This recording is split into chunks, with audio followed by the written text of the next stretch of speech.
नाजरीन, दुनिया के नक्शे पर मौजूद ममालिक की फहरिस्त में पाकिस्तान एक ऐसा मुल्क है जहां चंद लोगों की अय्याशियों, उनके खर्चों, उनकी शाख खर्चियों और उनकी औलादों को सहूलतें और पूरी दुनिया में अय्याशियां मुयस्सर करने के लिए 25 करोड़ लोग कुर्बानी दे रहे हैं। यानी इन 25 करोड़ लोगों में ये खानदान और ये लोग कमोबेश 4 से 5 हज़ार के करीब हो सकते हैं। और ये 4 से 5 हज़ार लोग जो चंद 100 खानदानों से ताल्लुक़ रखते हैं, उनकी अय्याशियों के लिए हमें कुर्बान किया जा रहा है, हमारी आज़ादी को सल्ब किया जा रहा है और लोगों से बोलने का हक,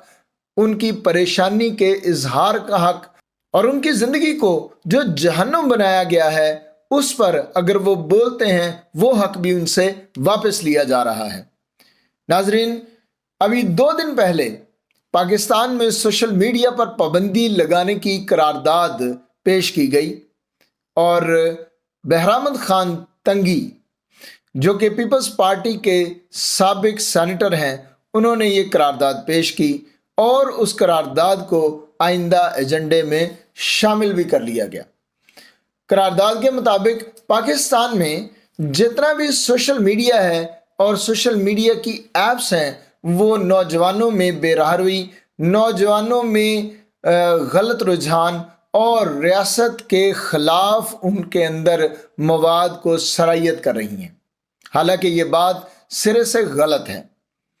ये रियासत के खिलाफ नहीं बल्कि ये लोगों की अवेयरनेस है। ये लोगों का अपने हकूक के मुतालिक बोलना है।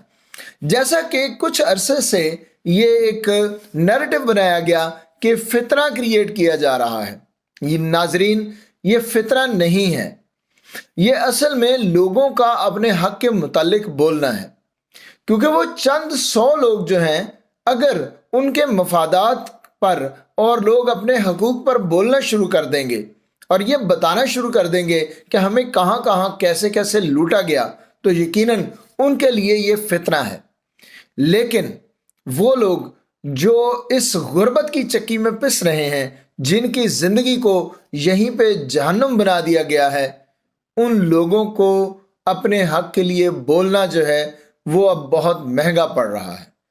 उनकी ज़ुबान बंदी की जा रही है क्योंकि जो इलेक्ट्रॉनिक मीडिया है वो तो मुकम्मल तौर पर पहले ही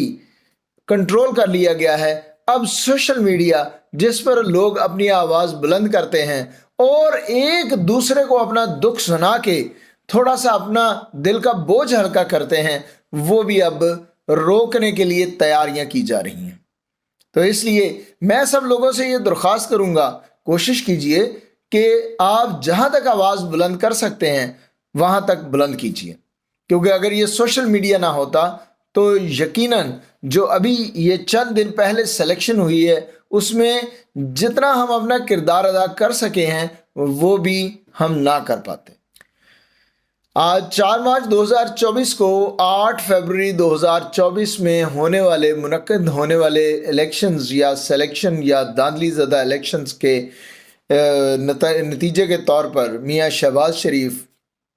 वज़ीर आज़म की कुर्सी पर विराजमान हो चुके हैं। उन्होंने आज वज़ीर आज़म के लिए जो है वो अपनी सिलेक्शन करवा ली है और इसके बाद अब ये हुकूमत क्या करती है, कैसे चलती है, ये तो आइंदा की बात है। लेकिन आज पहले ही दिन ऐवान में और अयूब खान साहब ने वो बहुत शानदार तकरीर थी। उन्होंने बहुत मुख्तसर और बहुत जामे अंदाज में उन्होंने इलेक्शन और इलेक्शन से पहले वाली सिचुएशन के बारे में लोगों को आगाह किया। उन्होंने बताया कि किस तरह से इलेक्शन में रिगिंग की गई, किस तरह से इस इलेक्शन को मैनिपुलेट किया गया और किस तरह से इलेक्शन के नताइज जो हैं उनको अपनी मर्ज़ी के मुताबिक डाल दिया गया। लेकिन हैरानी की बात यह है कि वहाँ पर बैठे हुए लोग जो फॉर्म 47 की बदौलत वहाँ पर बैठे हुए थे, वो बिल्कुल भी शर्मिंदा नहीं नज़र आए। उन्होंने कोई शर्मिंदगी का इजहार नहीं किया और वो खुलकर अपनी कुर्सियों पर बैठकर शुक्र का कलमा अदा कर रहे थे। अब ये आप देखें, हमारे यहाँ जो अखलाक की तनज़ली है, جو اخلاقیات ہے اس کا کیا معیار ہے، لیکن پھر بھی ہم اس نوجوان نسل کو جو ہے وہ اپنے بولنے کا حق بھی ان سے چھین رہے ہیں، اور ان کو ہم کہہ رہے ہیں کہ یہ اپنے ٹریک سے اتر گئے ہیں، یہ اخلاقیات سے دور چلے گئے ہیں، اور نوجوان نسل خراب ہو رہی ہے۔ تو وہ کس طرح خراب ہو رہی ہے؟ یقیناً وہ جو ان کے اندر ایک شعور کا جو ایک اجاگر ہو رہا ہے ان کے اندر، وہ شعور ان لوگوں سے نہیں دیکھا جا رہا جو ہمیشہ اس قوم کو غلام بنا کے رکھنا چاہتے ہیں۔ اور ایک اور خبر جو بہت زیادہ اس وقت ان ہے وہ ہے جی محمود خان اچکزئی، ان کا نام صدارت کے لیے جو پیش کیا گیا، وہ کیوں پیش کیا گیا؟ اس کی وجہ یہ ہے کہ کئی دوستوں نے اس پہ اعتراض اٹھایا جی کہ ایسا کیوں ہو رہا ہے۔ عمران خان اور جس طرح جاوید چودھری صاحب جو ہیں وہ بھی اپنے ایک ولاگ میں فرما رہے تھے کہ عمران خان اور محمود اچکزئی جو ہیں ان کا بالکل آپس میں میچ نہیں کرتا نظریہ، اور عمران خان ان کو بار بار ڈیفرنٹ جو ہے وہ جگہوں پر ان کے لیے بہت برے الفاظ استعمال کرتے رہے ہیں۔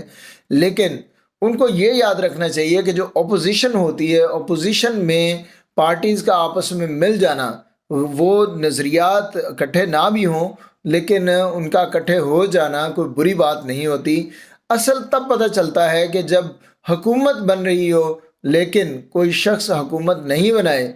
صرف اپنے نظریاتی اختلاف کی وجہ سے، تو وہاں پر اس شخص کی لیڈرشپ کا پتہ چلتا ہے۔ تو اس لیے جاوید چودھری صاحب بہت سینئر صحافی ہیں، لیکن میں ان کو یہاں پر ان کو چاہتا ہوں کہ وہ اپنی کریکشن کریں کہ اس وقت اگر پی ٹی آئی اور محمود خان اچکزئی جو ہیں وہ اگر اکٹھے ہو رہے ہیں تو وہ اپوزیشن میں اکٹھے ہو رہے ہیں، نہ کہ حکومت میں اکٹھے ہو رہے ہیں، کیونکہ حکومت سازی کے لیے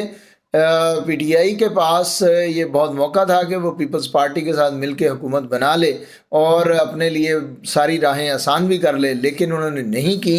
صرف اس لیے کیونکہ نظریاتی اختلاف تھا اور وہ اس کو کبھی بھی ختم نہیں کر سکتے تھے۔ ایئر ایمبولینس تو ابھی آ رہی ہے، لیکن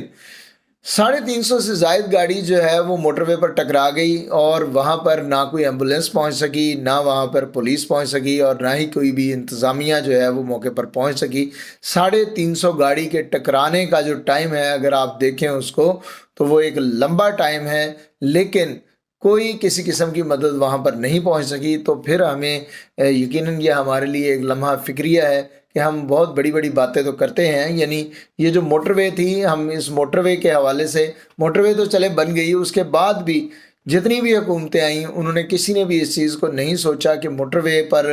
کسی طرح جو یہ سہولتیں ہیں ان کو میسر کیا جائے، یعنی کچھ بڑی سکرینز لگائی جا سکتی ہیں، انٹرچینج سے جب گاڑیاں موٹر وے پر آتی ہیں وہاں پر سکرینز نصب کی جا سکتی ہیں کہ اگر کوئی اس طرح کی ایمرجنسی ہو جاتی ہے تو ان سکرینز پہ آئندہ کے بارے میں بتا دیا جائے لوگوں کو کہ آگے کیا حالات ہیں، فلاں جگہ پہ موٹر وے بند ہو سکتی ہے، فلاں جگہ پہ ایکسیڈنٹ ہے۔ اور یہ سارا کام جو ہے یہ ایک ہی آپریٹر کے تھرو جو ہے یہ آپریٹ کیا جا سکتا ہے، جو نیٹ ورکنگ کے ذریعے ساری سکرینز جو ہیں وہ انٹر کنیکٹڈ ہوں اور لوگوں تک وہ پیغام رسانی اور ان کو آئندہ موٹر وے پر سفر کے متعلق آگاہی اور اس طرح کی ساری چیزیں جو ہیں وہ وہاں پر چلائی جا سکتی ہیں۔ تو یہ کرنا چاہیے ہمیں، کیونکہ ابھی تک ایسا کوئی انتظام نہیں ہے، اور جہاں بھی موٹر وے پر جس کو بھی کوئی مسئلہ پیش آتا ہے اس کو جو ہے وہ یقیناً حادثے